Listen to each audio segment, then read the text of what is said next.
नमस्कार साथियों। पिछले वीडियो में आपसे चर्चा की गई थी कि नैनो फर्टिलाइज़र की आवश्यकता क्यों पड़ गई है और रासायनिक जो उर्वरक हैं जिनको केमिकल फर्टिलाइज़र कहते हैं उनका दुष्प्रभाव होता है, जिससे उपज तो बढ़ती है लेकिन हमारा पर्यावरण उससे खराब हो रहा है। आज मैं इस वीडियो में आपको बता दूंगा कि जो केमिकल फर्टिलाइज़र हैं वो कौन से हैं और ऐसे कौन से केमिकल फर्टिलाइज़र हैं जिसके प्रयोग से हमारी जल, जमीन और पर्यावरण प्रदूषित होता है। देखिए, आप समझिए कि लगभग 25 से 30 मिलियन टन फर्टिलाइज़र का उपयोग भारत में होता है। 250 लाख से लेकर 300 लाख टन।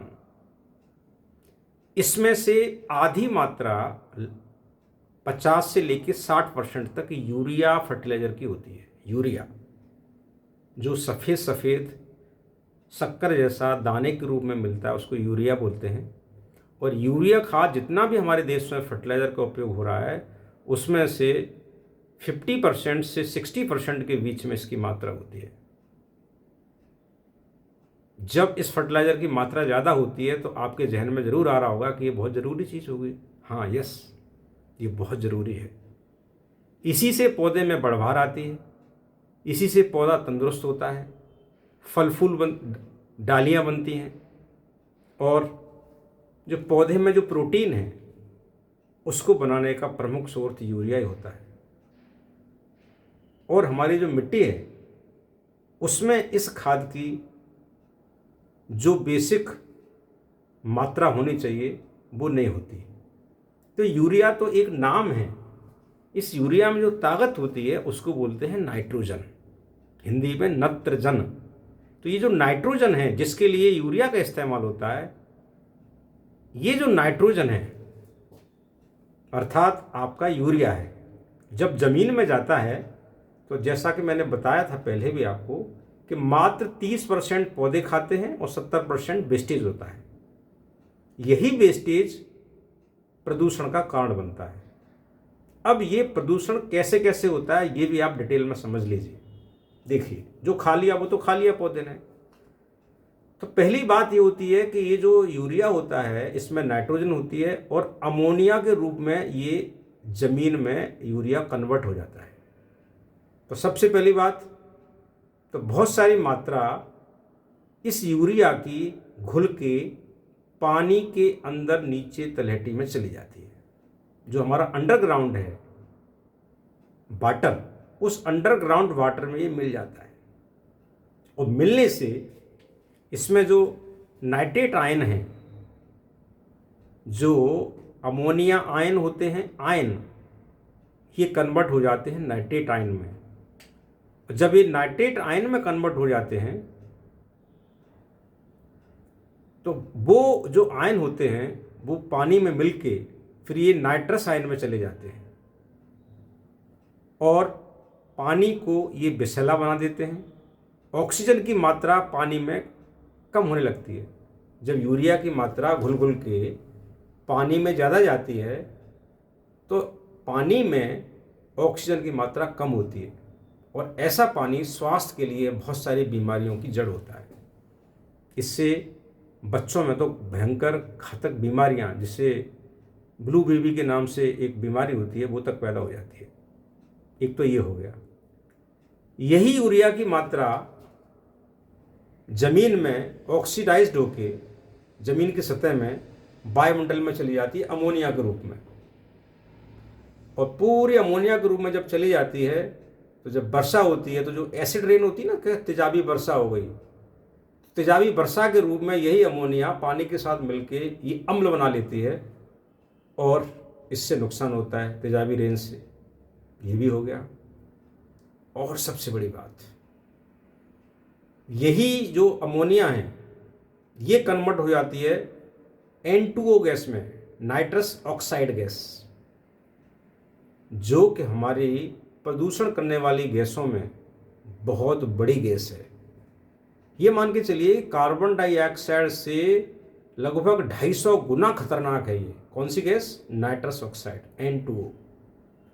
जब ये वातावरण में जाती है तो जो हमारी ग्रीन हाउस गैसेस हैं, ग्रीन हाउस गैसेस का मतलब वो गैसें जो हमारे वायुमंडल में जाके हमारी पृथ्वी को गर्म कर रही हैं, वातावरण को प्रदूषित कर रही हैं, उनको ग्रीन हाउस गैसेस बोलते हैं। तो ये जो N2O है, जो खासकर यूरिया की वजह से बनती है, उसके इस्तेमाल से हमारा पर्यावरण प्रदूषित होता है। तो ये जो तीन चीज़ें हैं। जब चौथी चीज़ इसमें एक और है कि जैसे ही नाइट्रोजन खेत में जाती है तो अमोनिया से इसमें एसिडिटी पैदा भी करने की क्षमता होती है। तो हमारी जो ज़मीनें हैं, जब लगातार यूरिया का इस्तेमाल हम ज़्यादा करते हैं तो हमारी जो ज़मीन है वो एसिडिटी की तरफ मुड़ जाती हैं। ज़मीन दो तरह की होती हैं, तीन तरह की होनी चाहिए, एक अम्लीय, एक क्षारीय और एक उदासीन। न अम्लीय है न क्षारीय है, उदासीन। हर खेती, हर फसल, ऐसी ज़मीन न ज़्यादा अम्लीय है न ज़्यादा क्षारीय है, उदासीन ज़मीन है, उसमें अच्छी पैदावार होती है। लेकिन जिस खेत में ज़्यादा यूरिया का इस्तेमाल होता है वो धीरे धीरे ज़मीन अम्लता की तरफ बढ़ जाती है और ऐसी ज़मीनों में आगे चल के फिर पैदावार घट जाती है।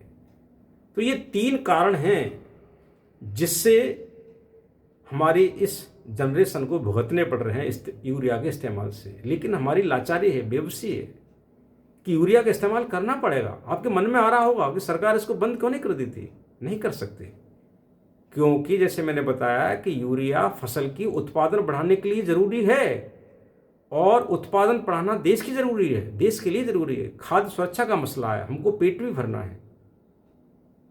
यदि हम यूरिया का इस्तेमाल नहीं करेंगे तो पैदावार नहीं बढ़ेगी, इसलिए हम इसको बंद नहीं कर सकते। हाँ, ये ज़रूर है कि ऐसी चीज़ आ जाए कि जिससे पैदावार तो बढ़े लेकिन हमारा जल, जमीन और पर्यावरण भी अच्छा बना रहे। यही गुण नैनो यूरिया में है। जितने भी नैनो फर्टिलाइजर आए हैं उनमें ये गुण पाए जाते हैं कि पैदावार बढ़ती है लेकिन पर्यावरण सुधरता है। इसलिए आज वकालत नैनो यूरिया की हो रही। अब नैनो यूरिया जो है उसको, जैसे मैंने पिछले वीडियो में बताया भी था कि 1 मिलीमीटर के अगर 10 लाख टुकड़े कर दिए जाएं तो एक टुकड़ा होगा वो नैनोमीटर।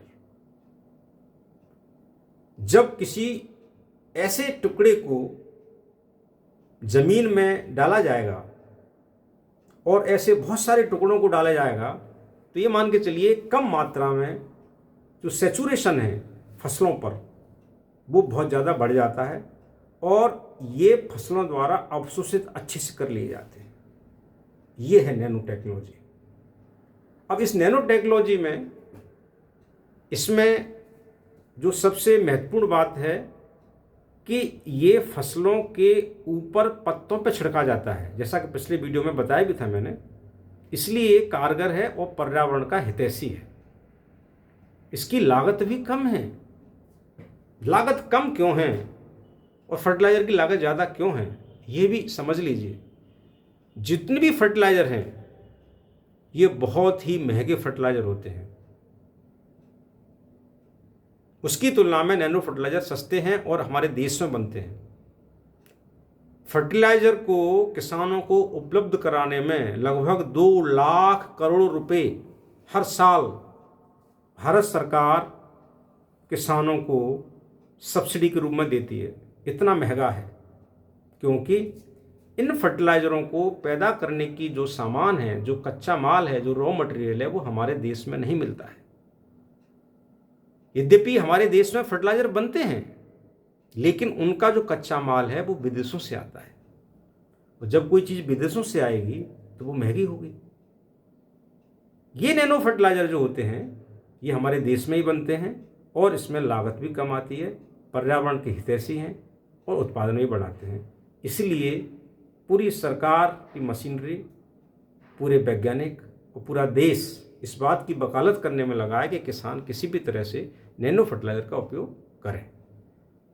अब इस नैनो फर्टिलाइज़र की अंदरूनी बातें क्या हैं मैं आपको अगले वीडियो में बताऊंगा कि ये नैनो फर्टिलाइज़र में किस तरह से ये काम करता है और इसके अंदर कैसे ये फसलों में इतना कारगर है और ये किस रूप में मिलता है।